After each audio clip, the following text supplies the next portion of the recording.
За Монгол улсын үндсэн хуулинд засгийн газраас одоо өргөн барьж анх удаага улс төрийн сонгуулийн тогтолцоог одоо холимог тогтолцоор оруулсан. Нийгмийн салбарын мэрэгчлэлтэнүүдийн дуу хоолой парламентод орж ирэх. За ингэснээр парламентын шийдвэр өөрөө илүү амьдралд ойрхон байх. Илүү иргэдийн хилцүүлгээр тулгуурласан байх. Зөвхөн нутаг дэвсгэрийг төлөөлөх биш. Илүү нийгмийн салбарыг төлөөлөх. Төр иргэнийг холбох гүүр байх гэдэг агуулгаараа олон намуудын дуу хоолой орж ирнэ гэсэн үг. Хувь танилцуулна гэдэг нь өөрөө нийгмийн салбарын дуу хоолой орж ирнэ гэсэн үг. Хувь танилцуулна гэдэг нь нийгэм өөрөө идэвхтэй байна гэсэн үг. Хувь танилцуулна гэдэг нь төрийн эрх барих, дээд байгууллагт ард түмэн ойрхон байгаагаа мэдрэх мэдрэмж гэсэн үг. Миний хувьд Токиогийн их сургуульд эрт мэйн зэрэг хамгаалсан бөгөөд судалгааны ажлаараа Монгол болон олон улсын хот байгуулалтын тогтолцоог харьцуулан судалж Улаанбаатар хотын утаа төвжрэл хэрхэн бууруулах вэ? Орлоготой, орон сууцтай, эрүүл орчинтой хотыг хэрхэн бий болгох хариуг ивэл хийсэн. Үүний хариу нь юу байсан бэ гэхээр иргэндээ чиглэсэн иргэний оролцоод хот байгуулалтын тогтолцоо байсан. Иргэд яг юу хүсэж байна гэдэг зүйлийн нэгдүгээрт байгаа ирэмбэг чагсаалтаар илэрхийлэх нь бол төлөв чухал юм аа гэж бодсон. Хот байгуулалт дээр гарсан өнгөрсөн одоо 30 жилийн алдаа. Энэ замраагүй газар олголт төвжирсэн хот стандарт ногоон шийдэл байхгүй байгаа энэ асуудал бол одоо судалгаан дээр нэгээр гарч ирсэн. За тийм ч учраас чагсаалтын одоо нэгдүгээрт нь бол хот байгуулалтын тэр дундаа хот төлөвлөлтийн алдааг засах ийм одоо Монгол улсын мэрэгчлэлтэн хэрэгтэй болсон. Монгол ардын нам одоо шинэ зууны эхлүүлэх анхны сонгуульдаа хот байгуулалтын инженерээр чагсаалтаа тулгуурлуулна гэдэг бол энэ нь өөрөө зөвхөн чагсаалтын нэгдүгээр дэрэмдэгдэж байгаа гэдэг асуудал биш. Энэ нь өөрөө улс төрийн шинэ соёл тогтоож байгаа. Хот төлөвлөлтийн инженер, архитектор мэрэгчлээ Японы инженерийн зөвлөх үйлчилгээний компанид дэд менежерээр ажилладаг бөгөөд Аз, Европ, Латин Америкийн 10 улсад хот байгуулалт, бүс нутгийн хөгжлийн төсөлтөөр зөвлөхөөр ажиллаж байсан туршлагатай. Анх жагцаалтар нийт дэвших саналыг намын удирдлагаас надад явахад би татгалсан. Харин маргааш нь ерөнхий сайд над руу өөрийн биеэр залхаж эх орны хөгжил, хот төлөвлөлтийн мэрэгчлэлтийн барилгын салбарын төлөөлөл нь чухал байна гэж хэлэхэд надад итгэл төрж эхэлсэн. Хамгийн ихний нислэгээр Монголдо буцаж ирээд жагсаалтын нэгдүгээрт миний нэр бичигдсэн байхыг хараад энийг хэлэхэд цочирдсан. Гэхдээ нөгөө талаараа итгэл төгс болж маш том үүрэг хариуцлага хийж байгааг ухаарсан. Сургууль цэцэрлэг, эмнэлэг, ногоон байгууламж зэрэг нийгмийн дэд бүтцийн үйлчлэгийг түргэн шуурга хүргэх 20 минутын хотыг олон улсын стандартад нийцүүлэн иргэдийн оролцоотойгоор бий болгохыг зорж ажиллана.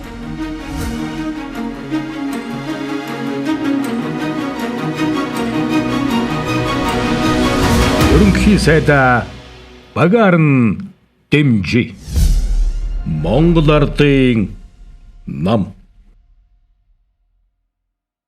Та бүхэнд өнөөдөр би 20 минутын хот гэдэг ирэх 10 жил, 20 жил, 30 жилд Улаанбаатар хот хэрхэн өөрчлөгдөх талаар та бүхэнд мэдээлэл өгөх гэж хүрээд ирлээ. Манай Улаанбаатар хотод тулгамдж байгаа маш том хоёр асуудал байгаа та бүхэн бүгдээрээ мэдж байгаа тийм. Төгжрлийн талаар эхлээд ярих гэж бодсон. Өнөөдөр бид нэр дунджаар өдөрт 3 цагийг төгжрэлд өнгөрөөж байгаа. Энийг жилээрээ 365 хоногоор тооцоод үзэхлээр бид нэр нийт 45 хоног буюу 1.5 сарыг зам дээр зогсож өнгөрөөж байгаа гэсэн үг. Энэ бол маш том эдийн засгийн алдагдсан боломж болж байгаа биднэрт. Яагаад Улаанбаатар хот төгжрээд байгаа юм бэ гэдгийг тайлбарлахын тулд би эхлээд хотуудын талаар та бүхэнд тайлбарлаж өгье. Хамгийн зүүн гар талд байгаа нь болохоор Америкийн Нью-Йорк хот болон Японы Саппоро гэдэг хот байна. Энэ хотуудын замын сүлжээ нь грид буюу ийм торлсон сүлжээтэй.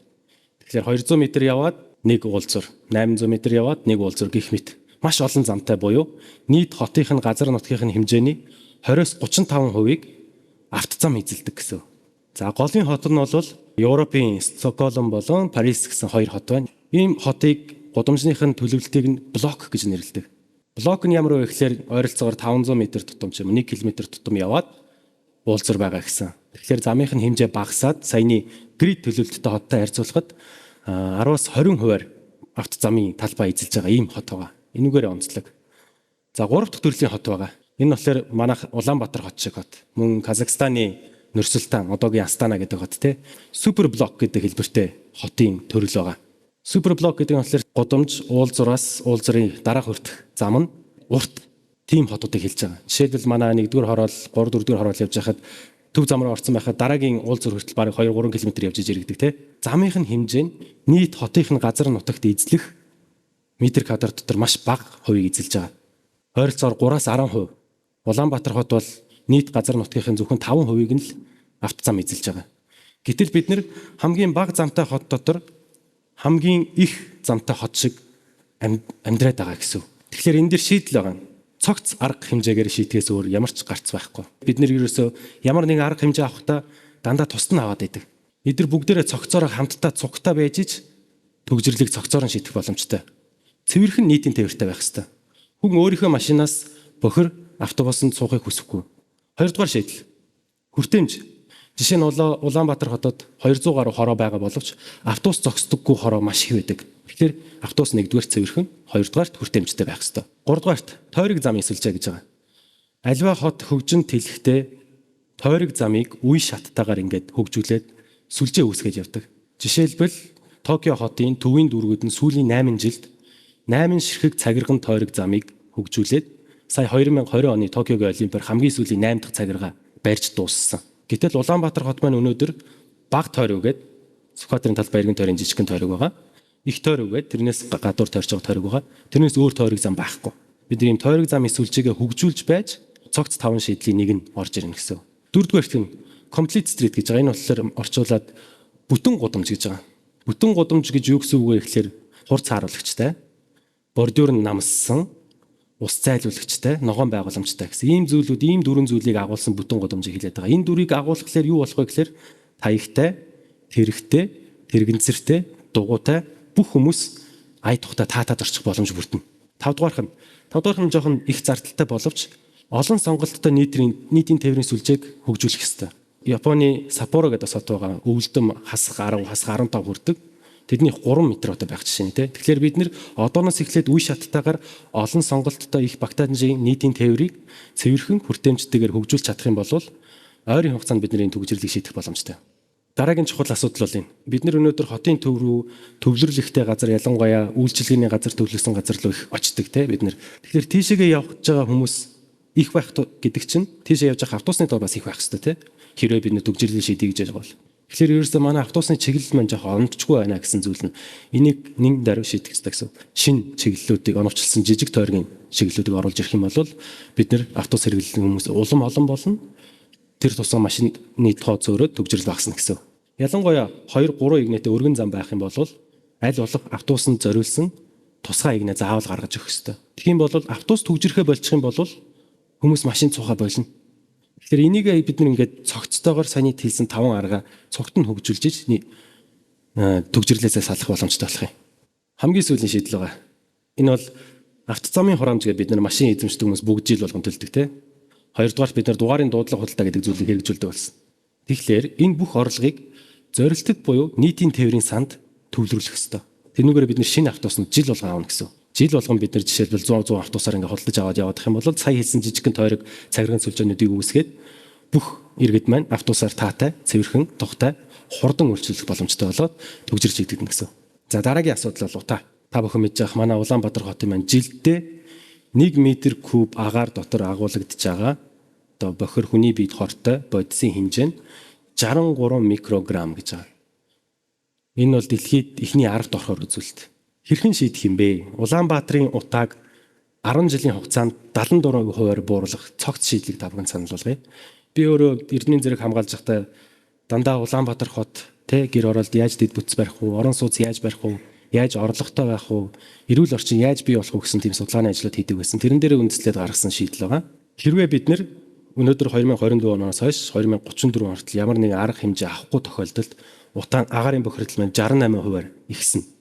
Гэхдээ бид нар төлөвлөж байгаа нь болохоор толгойд баян хошуу, сэлб, амгалан зэрэг дэд төвүүдийг дахин төлөлтөөр орон сууц бариад хашаа байшинд амьдарч байгаа хүмүүсийг орон сууцнд оруулах гэсэн ажлыг эхлүүлж байгаа тийм. Бид нар жил болгон 10 мянган өрхийг яндантай айлыг орон сууцнд оруулаад авах юм бол дээрэс нэмээд 5 мянган өрхөд ногоон орон сууцны зээлээр пассив хаусны зээлэнд хамрагдах боломжийг өгөх юм бол утаа гаргадаггүй байшинд амьдрах хүмүүс жил болгон 5 мянгаар нэмэгдээд байна гэсэн. Хэрэв биднийг хоёуланг нь хэрэгжүүлж чадах юм бол жилд 10 мянган айл орон сууцнд, 5 мянган айл пассив хаусанд. Ийм арга хэмжээ авах бол бид нар 18%-аар гисэн ч бид нар 18%-аар утааны одоо өнөөдөртэй харьцуулбал 18%-аар ихсэж байгаа. Тэгэхээр бид нар дээрээс нь нэмээд 15 мянган байшинг дулаалъя гэж. Байшин барих гэж байгаа бол 1 төв буюу 20 см дулаалах хэрэгтэй. Бүх талаа. Дээврээ дулаална, ханаа дулаална, шалаа дулаална. Тэгжиж бид нар төлөх нүүрснийхээ хэмжээг багасгах гэж байгаа. Тэгэхээр бид нар жил болгон сая 2 сая 3 сая төгрөгийг нүүрс судлаж авах зарцуулж байгаа бол бид нар хөнгөлөлттэй зээлээр дулаалгын материал аваад байшингаа дулаалчих юм бол бид нар нүүрсэн дээр зарцуулах зардал маань багасна, тэр хэмжээгээр утаа багасна гэсэн. За тэгвэл яавал утаа багасах юм бэ? Ямар арга хэмжээг нэмж авбал багасах юм бэ гэхээр жилд 20 мянган гэрээг дулаалъя гэж байгаа. Ялангуяа дээрээ тоон маань онгорхой байх ч юм уу те ихэнх айл бол онгорхой байдаг. Тэгэхээр энэгээр дулаан алдаад байгаа гэсэн. Тэгээд манай гэрийн дулаалга маань 1 төв бол хизээж хүрэхгүй шүү дээ те. 2 давхарсан ч гэсэн нэг үсрээл 5 санжил байгаа. Эсхийгээ. Тэгэхээр бид нар 20 мянган айлыг гэрийг жил болгон дулаалаад ия. Энийгээ бас саяны хэлсэн адилхан дулаалгын хөнгөлөлттэй зээлээр иргэдтэй олгоё, оршин суугчтай олгоё гэсэн зүйлийг хийх юм бол утаа 10 жилийн дараа 35% багасна. За өчтүүлээд тэгвэл бүр багасгаад үзье. Сая дулаалсан айлуудыгаа бид нар жил болгон тэндээсээ 5 мянган өрхийг жил болгон цахилгаанаар халаадаг болгоод байх юм бол эндээ бас дээрээс нь бид нар ногоон зээлийн санхүүжилтийг авах юм бол манай Улаанбаатар хотын утаа 54% багасгана. Дээрээс нь нэмээд бүр багасгая. Саяны 5 арга хэмжээг аваад дээрээс нэмээд пассив хаусны стандартыг зөвхөн байшинд бус Улаанбаатар хотод баригдаж байгаа бүх өндөр орон сууцнууд ч гэсэн бүгд адилхан пассив хаусны стандартаар яваад бариад эхлэе гэх юм бол энэ 6 аргыг зургуулга цогцоор нь хэрэгжүүлэл бид нар 10 жилийн дотор 74%-аар утаагаа бууруулах боломжтой гэсэн. Дэд төвийн хөгжүүлэлт дахин төлөлт болон ногоон зээл, ногоон орон сууцны зээл бүгд цогтой явж байгаа хэрэгтэй. Тэгжиж бид нар утаанасаа салах боломжтой. Эдгээрийг яаж хэрэгжүүлэх юм бэ тэгвэл те ингээ ярихлаар уг нь ингээ ингээ хэрэгжүүлээ болчих юм байна те. Одоо манай хот төлөвлөлт яаж явдаг вэ гэхээр салбар тус бүрээр дарга нар дээрээс доош чиглэж бидний амьдралыг шийдэх гэдэг. Үүнийг уламжлалт төлөвлөлтийн арга гэж байгаа. Энийг тэгвэл яаж шийдэх юм бэ? Хорооноос хот руу чиглэж төглөнө. Бид нар хорооны иргэдийн нийтийн хорол дээр бид нар цуг сууж агаад манай хороонд цэцэрлэг байхгүй учраас хэдүүлээ цэцэрлэг барилъя. Сая хэлсэн бүрэн гудамж гэдэг байгаа хүүхдээ тэргээ түрээд явах боломжтой. Өндөр настан нарлах боломжтой ногоон байгууламж хийя гэд бид нар төлөвлөлт хийхлээр тэрийг нь дагаж дарга нар хөрөнгө оруулалтыг шийднэ. Тэрнийг нь дагаж дарга нар шийдвэрүүдээ гаргана гэсэн. Тэгэхээр хотын гол дүр бол иргэд бид нар өөрсдөө та бүхэн бид нар өөрсдөө төлөвлөж иж манай хотын саяны хэлсэн утаа төгжрлийн асуудал шийдэгдэнэ. Яаж төлөвлөх юм бэ гэхээр та бүхэн би одоо хот төлөвлөгч биш те барилгын одоо салбарын мэргэжилгүй үнэхээр би одоо яаж хот төлөвлөхөө мэдэхгүй байна гэж бодож иж магадгүй. Гэтэ энэ бол маш амархан. Ерөөсөө ингээд эвлүүлдэг тоглоом тоглож байгаатай адилхан. Энэ зүүн гарын талд харагдж байгаа нь болохоор жишээ болгоод гадны хот төлөвлөлтийн зургийг үзүүлж байгаа. Зүгээр газрын зураг дээр зүгээр өнгө буддаг. Энэ өнгийг нь харин хотын захиргаас хот байгуулалтын хуулиар заагаад өгчдөг. Улаан өнгөөр будах юм бол тэнцээ орон сууц баригдах боломжтой. Цэнхэр өнгөөр будах юм бол үйлдвэр баригдана. Ногоон өнгөөр будвал ногоон байгууламж баригдана. Дагаад дэд бүтцэнд баригдана, цэвэр бохирын хоолой, цахилгаан, дулаан татагдана гэсэн тийм хот төлөвлөлтийн тогтолцоо. Энэ тогтолцоо бас нэг давуу талтай. Бизнесийн хэрэгчлөө бий болдог. Яагаад вэ гэхээр улаан өнгөөр будангууд орон сууц, үйлчилгээ, жишээлбэл караоке ч юм уу те өглөө 5 хүртэл ажилладаг уушин газар гэж болж байна. Эсвэл PC тоглоомын газар гэж болж байна.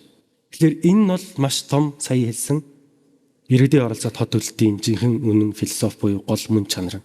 Би өнөөдөр ингээд дэвшиж байгаа гол зорилго бол сая хэлсэн газрын тухай бол хот байгуулалтын тухай бол энэ бүгдийг засч залруулад бизнесийн хэрэгчлөөтэй, иргэдийн оролцоотой, хүндээ ээлтэй, хүндээ чиглэсэн, хүртээмжтэй ийм хотын тогтолцоог нь бий болгоё гэж зорж байгаа. За энэ бүхний хэрэгжүүлэлт дуусвал юу үүсэх вэ? Энэ зурган дээр байгаа шиг та бүхний амьдарч байгаа хороо, та бүхний амьдарч байгаа дүүрэг ийм гоё болох боломжтой юм а гэдгийг өнөөдөр би та бүхэнд танилцууллаа. Анхаарал хандуулсан баярлалаа.